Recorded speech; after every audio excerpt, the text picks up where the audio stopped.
अपनी बात जरूर रखनी चाहिए। सब लोगों को अपनी बात रखने का उनका अधिकार है और अध्यक्ष महोदय को नियमों के मुताबिक सदन के संचालन का अधिकार है। मुझे पूरा भरोसा है कि अब जो निर्वाचन हुआ, नई विधानसभा गठित हुई है और उसके बाद आप अध्यक्ष पद को आपने संभाल लिया है, इसलिए मुझे पूरा भरोसा है कि पूरे कार्यकाल में बहुत अच्छे ढंग से इसका निष्पादन होगा, सदन की कार्यवाही भी बेहतरीन ढंग से संचालित होगी। मैं यही सब लोगों से आग्रह करूंगा और इन्हीं शब्दों के साथ आपको पुनः बधाई देता हूं और सभी माननीय सदस्यों को मैं धन्यवाद देता हूं। माननीय सदस्य श्री तेजस्वी प्रसाद यादव जी। सबसे पहले आपको अध्यक्ष बनने पर बधाई देता हूं।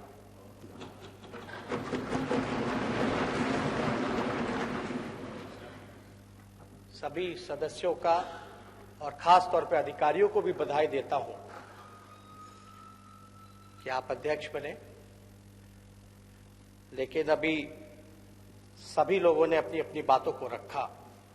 सब लोगों ने एक बात स्पष्ट ये कहा कि आसन जो है बिना भेदभाव के सत्ता और विपक्ष को साथ लेकर के चलना होता है, निष्पक्ष होना होता है और सबका संरक्षण आपको करना है और बहुत ही जिम्मेदारी भरा पद है, इससे कोई इनकार नहीं कर सकता।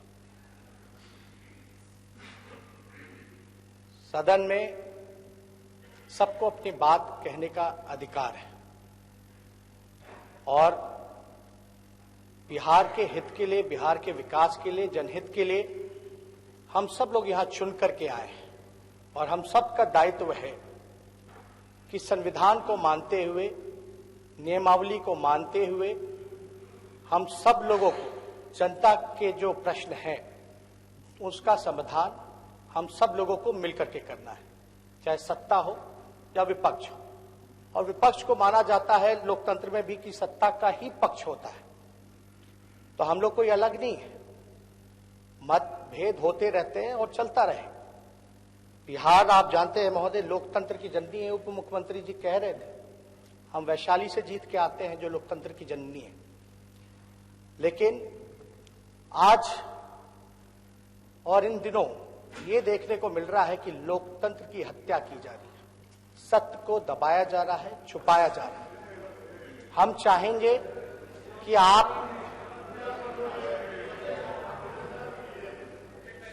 बात खत्म हो जाती इसमें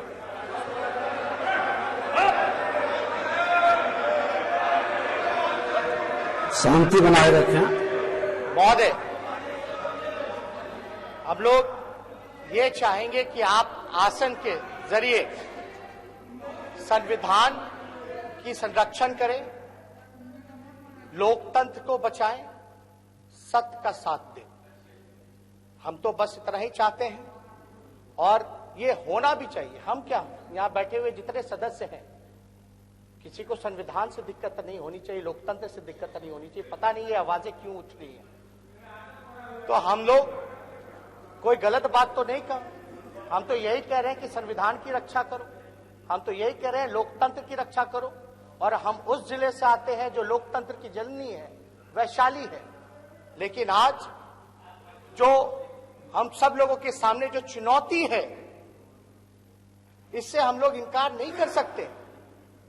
सत्य को कितना भी दबाया जाए, छुपाया जाए, लेकिन देर सवेर वो सामने निकल के आता ही है। लेकिन हम सब लोग मर्यादा में रहने वाले लोग हैं, मर्यादा का उल्लंघन नहीं करते। लेकिन अब आप आसन पे विराजमान हैं, आप संरक्षक हैं। अब हम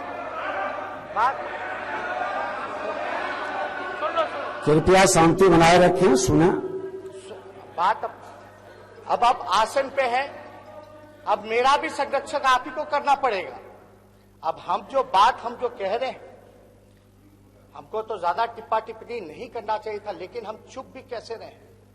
झूठ और असत्य का साथ हम नहीं दे सकते महोदय। हमको साफ तौर पे चुनाव की प्रक्रिया हुई, अब हम सब लोगों ने स्वीकार कर लिया है, चाहे जैसे भी प्रक्रिया हुई हो, हम सब लोगों ने जनादेश को स्वीकार किया हो, चाहे जैसे भी जनता ने अपना जनादेश दिया, चुनाव आयोग ने अपना नतीजा सुनाया, हम सब लोगों ने स्वीकार किया, क्योंकि हम लोग मर्यादा में रहने वाले लोग, तो हम तो उस पर ज्यादा टिप्पा टिप्पणी नहीं करेंगे। लेकिन सत्ता में रहने वाले लोगों को इतना एहसास होना चाहिए कि नियम कायदा का कम से कम माखौल नहीं उड़ाना चाहिए। और इसके संरक्षक आप हैं महोदय। हम सब लोग पूरे विपक्ष के तरफ से, अपने राघोपुर के तरफ से हम आपको ढेर शुभकामनाएं देते हैं और उम्मीद करते हैं कि आप जो है संविधान, लोकतंत्र, हमारी जो विधानसभा की नियमावली है, जो देश का संविधान है, उसकी आप रक्षा करेंगे। बहुत धन्यवाद। जय बिहार, जय हिंद। धन्यवाद।